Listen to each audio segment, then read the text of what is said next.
Scientist अक्सर space में जाते हैं और वहां एक्सपेरिमेंट्स और रिसर्च करते हैं, लेकिन क्या आप जानते हैं कि इंसान को पता कैसे लग पाया था कि स्पेस में हम सरवाइव भी कर सकते हैं और वापस जिंदा भी लौट सकते हैं?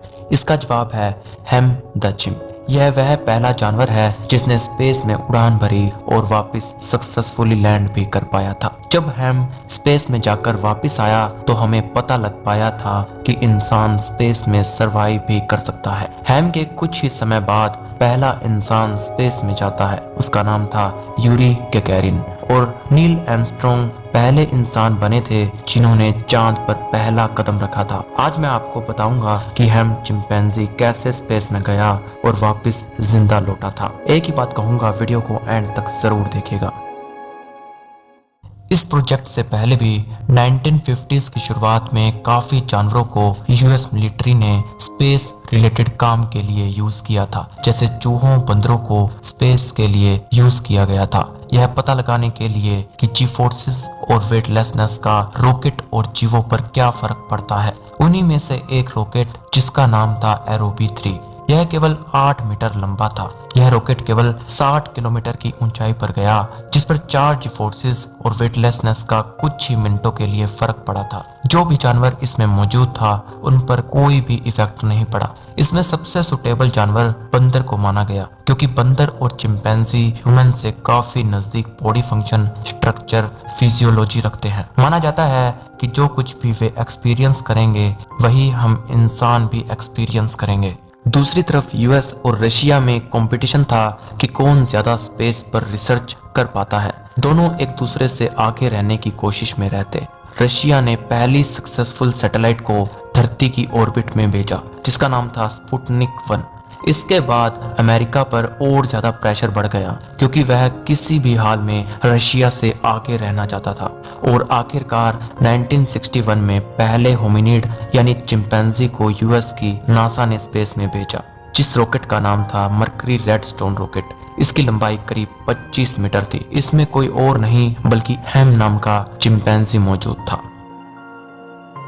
हैम का जन्म 1957 में हुआ था इन फ्रेंच कैमरून, जब वह एक जंगली चिंपैंजी ही था, बाकी चिंपैंजियों की ही तरह, जिसका नेचर काफी क्यूट, हैप्पी था। लेकिन जब वह थोड़ा बड़ा हुआ तो उसे कैमरून में शिकारियों ने पकड़ लिया। इसके बाद उसे मियामी में मौजूद रेयर बर्ड नाम के फार्म में भेज दिया गया।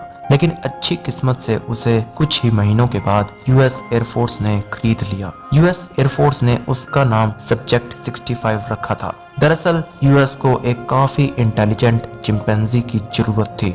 1959 में उसे होलोमैन एयरफोर्स बेस में भेज दिया गया। हैम के साथ साथ 40 चिंपैंजी को भी फार्म से यूएस फोर्स ने खरीदा था। इसके बाद उन्हें ट्रेनिंग भी दी गई थी, लेकिन इन 40 चिंपैंजी में से सबसे होशियार हैम था। वह अपनी ट्रेनिंग बिना डरे, हिचकिचाए, उम्मीद से भी ज्यादा अच्छे से कर रहा था। ट्रेनिंग के दौरान उसे लंबे समय के लिए छोटे से कंटेनर में रहना था। जहां बाकी चिंपैंजी मुश्किल से कंटेनर में रह रहे थे, वहीं हैम बहुत खुश होकर और कंफर्टेबल होकर कंटेनर में रहा। हैम के ट्रेनर का नाम था एडवर्ड टिटमर। हैम बाकी चिंपैंजी से बहुत जल्दी सीख रहा था। वह चिंपैंजी कम था बल्कि एक इंसानी बच्चा ज्यादा था, ऐसा उसके ट्रेनर एडवर्ड का कहना था। उन्हें काफी टेस्ट को पास करना था। एक टेस्ट था जिसमें हैम को ब्लू लाइट ग्लो होने के 5 सेकंड के अंदर लीवर को पुल करना था। अगर 5 सेकंड के अंदर वह ना करता तो उसके पैरों में छोटे अमाउंट में इलेक्ट्रिक शॉक भी दिया जाता। अगर वह सही से टास्क को करता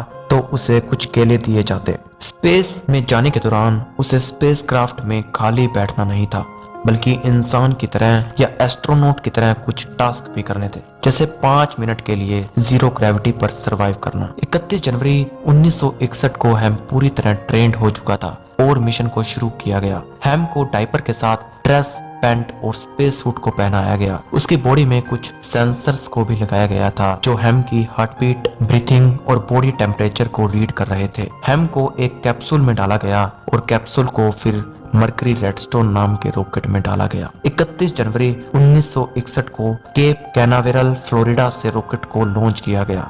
लॉन्च के बाद रॉकेट के अंदर का प्रेशर थोड़ा कम हो गया, लेकिन स्पेस सूट के कारण हैम को किसी भी दिक्कत का सामना नहीं करना पड़ा। लॉन्च के 1 मिनट बाद ही रॉकेट का एंगल जरूरत से 1 डिग्री ज्यादा हो गया, जिसका मतलब था रॉकेट प्लैंड एक्सेलरेशन से ज्यादा तेजी से एक्सेलरेट करेगा। हैम पर 17 Gs का प्रेशर लग रहा था। 2.5 मिनट बाद रॉकेट की ऑक्सीजन भी बहुत तेजी से कम होने लगी। रॉकेट के कैप्सूल को रॉकेट से 185 किलोमीटर की ऊंचाई पर अलग होना था, लेकिन कैप्सूल रॉकेट से 250 किलोमीटर की ऊंचाई पर अलग हुआ था। दूसरी तरफ कैप्सूल का प्रेशर भी घटता जा रहा था। ब्लू लाइट ग्लो करने पर वह समय समय पर सही तरीके से लीवर को पुल कर रहा था, जिस तरह उसे ट्रेनिंग के दौरान सिखाया गया था। इस तरह रॉकेट धरती की ऑर्बिट में जाता है और फिर स्पेस में जाने के बाद ब्लू लाइट ग्लो होने पर रॉकेट नीचे की तरफ मुंह कर लेता है और कैप्सूल रॉकेट से अलग हो जाता है और फिर धरती की तरफ बढ़ने लगता है।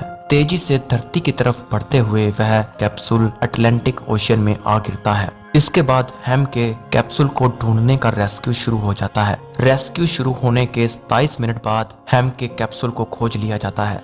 रेस्क्यू के 3 घंटे के बाद कैप्सूल को खोला गया, तब हैम उसमें मौजूद था। हैरानी की बात थी और अच्छी बात थी कि उसे कोई भी इंजरी नहीं आई थी, बस नाक में छोटी सी चोट आई थी। उसके नेचर से पता लग पा रहा था कि हैम काफी खुश था। दूसरी तरफ बाकी चिंपैंजी की तरह अगर वह डर जाता या लीवर को पुल न कर पाता तो स्पेस में ही उसकी मौत हो जाती, लेकिन हैम बेखौफ होकर लीवर को सही समय पर पुल कर रहा था और सही सलामत लैंड भी कर गया। हैम के रॉकेट लॉन्च से स्पेस में और फिर धरती पर आने की कुल जर्नी का समय 16 मिनट 39 सेकंड्स का था, यानी यह पूरा मिशन केवल 16 मिनट 39 सेकंड का था।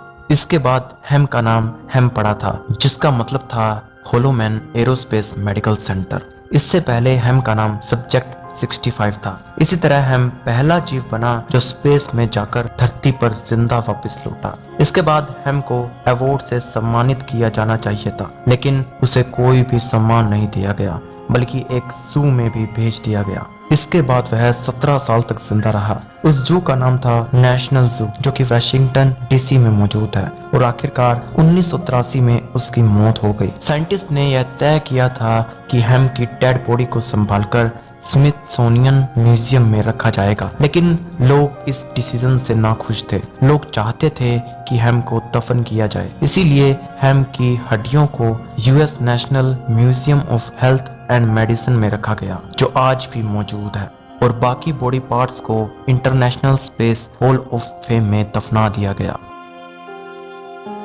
तो दोस्तों, यह थी हैम की पूरी कहानी। अगर आपको इस वीडियो से कुछ भी नया सीखने को मिला है और अगर आप फ्यूचर में भी ऐसे ही वीडियोस चाहते हैं तो चैनल को विद बेल आइकन के साथ सब्सक्राइब जरूर से कीजिएगा और कमेंट सेक्शन में आपकी राय जरूर से दीजिएगा। मिलते हैं अगले किसी वीडियो में, तब तक के लिए गुड बाय।